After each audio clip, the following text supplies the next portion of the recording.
Hi there, Salvatore here, and I want to talk to you about carrying medical gear. It's important to have readily available trauma gear that is designed to save a life due to traumatic bleeding. That's mostly what we're interested in here. So, a trauma kit should have four components. You should have a tourniquet, packing gauze, a pressure dressing, and chest seals. So those are the four kind of standard tools for, again, preventing life-threatening blood loss, or rather preventing death because of life-threatening blood loss long enough for obviously medical help to arrive on scene. So when it comes to carrying those tools, there's a variety of ways we can do that. First of all, I want to mention that you should have at least one, if not several, full-size trauma kits, a kit like this that can have multiple of each of those components in them.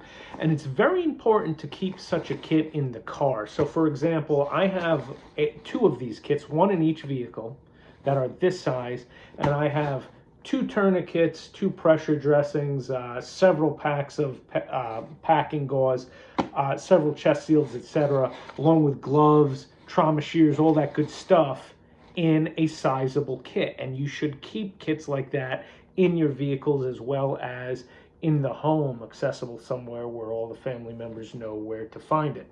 So the problem, of course, with a kit this large is it's just too big to carry on person, or even realistically in a backpack or a sling bag, etc. So for when we're out and about, we need to look at smaller options. Now, a great option to put in backpacks, sling bags, your laptop bag, etc. Doesn't have to be fancy, just have those four major components in a Ziploc bag. The thing I like about Ziploc bags is it actually keeps the components dry should they get wet, where even a fancy nylon pouch will not keep them dry. So I like this option. You can just put it in any backpack or your laptop bag, etc., whatever bag you're using that day. So once again, we've got packing gauze, we've got a tourniquet. I prefer the Softy wide tourniquet. The cat is great too, but mainly because of how small you can make the Softy wide. That's why it's my preferred tourniquet. We have a pressure dressing, a small one, but still a pressure dressing, as well as chest seals. We also have shears and gloves in this little kit as well, and I like keeping several this size for that specific purpose. Just drop it in the bag that you're carrying. Now, when it comes to on-body carry, I'm actually a firm believer in actually carrying medical trauma components on body. The best way to carry an actual full trauma kit on body would be using an ankle rig, an ankle IFAK. The problem is I have always had a strained relationship with those, and I've tried a lot of different ones, and I've used them off and on throughout the years. Recently, I've used one more than usual, and I've come to the conclusion that I just gave up on it.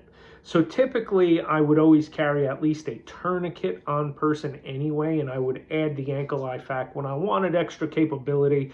When maybe I'm traveling, I would typically add a backup gun to the other ankle in that scenario as well.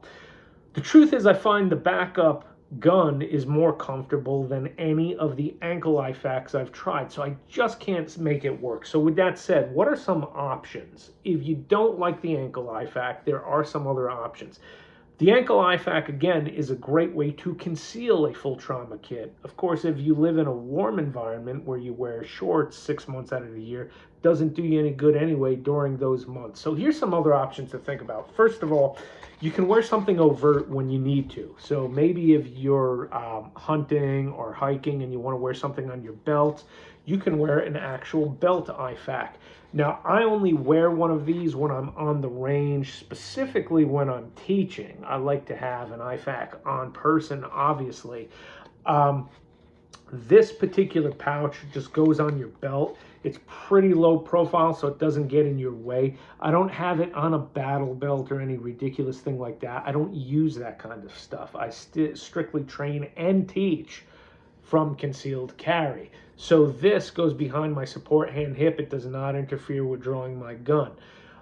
You got a full IFAK in here. Notice the tourniquet is on the outside, readily available. These kind of kits I like because it has a pull tab where you just pull that whole inner container out so that you can then, in front of your face, obviously get to the other components.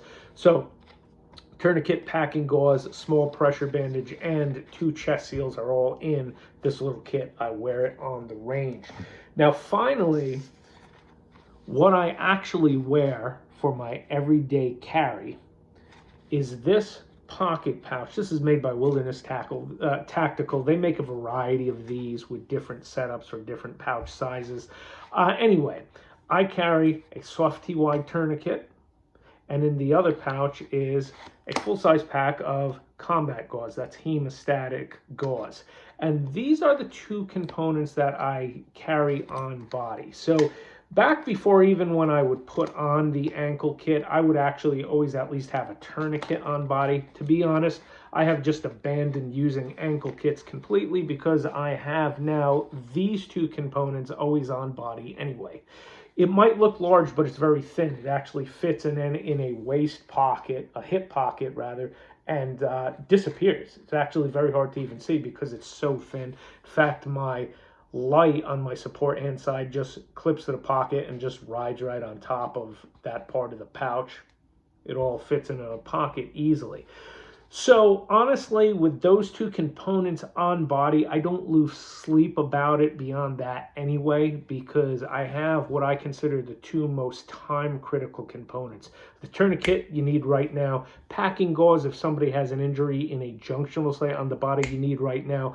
The truth is, chest seals and a pressure dressing are important, but there's usually more time to get to those items, okay? So if there's time to run to the car and get those other items, etc. Now, certainly if you're traveling, if you're in the wilderness, etc., have a kit with all 4 items, no question about that. But if you're walking around suburbia, you know, in the grocery store, in the mall, I would submit that if you have these 2 items, the packing gauze, especially a good hemostatic gauze, and a tourniquet on body, you're way ahead of the game. And personally, I just don't worry about it beyond that anymore as far as having things on my body outside of my routine daily life. This is with me all the time, and it's a lot of capability. So there's some ideas for you, some things to consider, some different ways to carry medical if you just don't get along with the ankle IFAK. And if you get along with the ankle IFAK, more power to you, because that's a great way